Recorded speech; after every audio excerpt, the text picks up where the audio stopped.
Hey there VCE HHD students, my name's Andy, I'm a VCE Health and Human Development teacher. In this short video we're going to look at the old public health in Unit 3 Area Study 2, VCE HHD.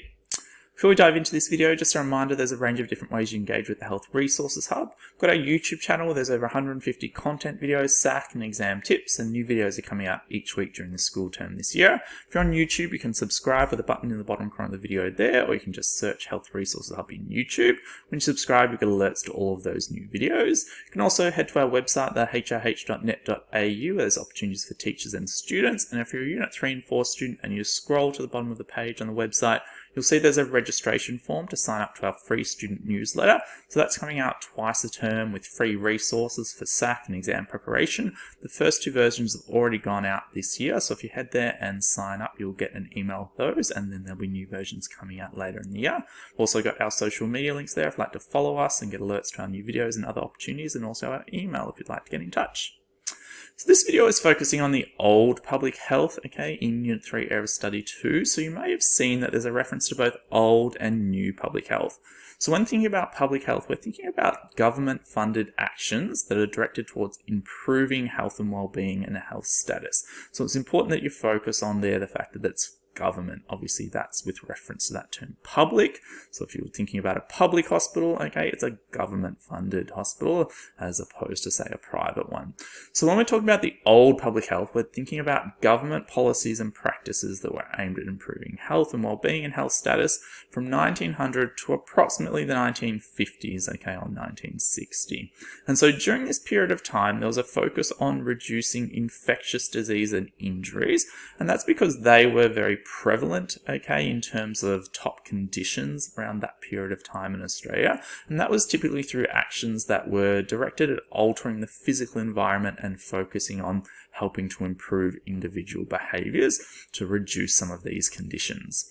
And so you need to know some examples of these policies and practices related to the old public health, because what you might be given is some data, with a particular improvement in Australia's health status since 1900, and you might be asked to give an example or two examples of the old public health that may have contributed to this particular improvement. So you can see here some examples of policies and practices related to the old public health. Now, often in a question they don't ask you for a policy or a practice, they just use that term, inclusively, and that all of these are linked to policies and practices. And so the first one is quarantine laws, so that's obviously referencing the actions that were taken at the border of Australia to try to prevent examples of people coming in with infectious diseases and spreading those amongst the community. The development and, implementation of mass immunisation programs, so ensuring that particularly children, were able to access vaccinations so that they could be immunised against particular infectious diseases, helped to improve health status.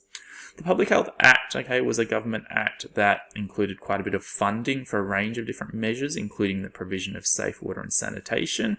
That obviously would help to reduce the likelihood that people are consuming, dirty or contaminated water or unsafe water that might have bacteria in it, which could contribute to infectious diseases like diarrhea. Improved nutrition, which could help to strengthen the immune systems of individuals to fight off infectious diseases, and improved housing conditions like improved ventilation.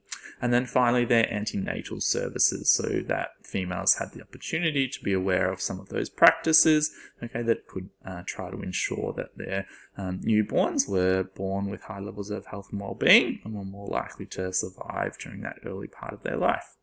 So you can see here is a question from a previous exam which asked students to explain how changes in policy and practice relating to old public health may have contributed to Australia's health status over time. So with a question like this worth 4 marks, you'd be thinking about 2 different examples and 2 links to health status just to get 2 sets of 2 marks. And so you can see this is an example from the exam report following this exam, and you can see that they mentioned that old public health focused on the physical environment and its impact on mortality and morbidity, and they mentioned there the Public Health Act and how that brought about improvements in funding for things like water and sanitation, nutrition and housing conditions. Then they decreased that So they linked that to a decrease in waterborne infectious diseases like diarrhea, cholera, and respiratory diseases. And then they linked better nutrition, okay, to improved immune systems and fighting off infectious diseases, which could help to reduce the burden of disease and improve life expectancy and infant mortality rates over time. So knowing some of those examples of the old public health and being able to link them to improvements in health status is really the focus of this key knowledge point. Okay, hopefully you found that useful. Just a reminder, coming up, we've got a SAC preparation session for Unit 3 Error Study 2. By signing up to this, you'll get a 50-mark practice SAC as well as an answer guide. So you'll get emailed the practice SAC the day you register. Then we'll review that in the session, go through the answer guide and a mark-by-mark breakdown, as well as the opportunity to look at some other common mistakes to avoid for this SAC, and also the opportunity for Q&A. And then after the SAC, you'll get access to the answer guide. So if you'd like to sign up to that, you can head to our website where there's a link, or you can see the link there. Thanks so much.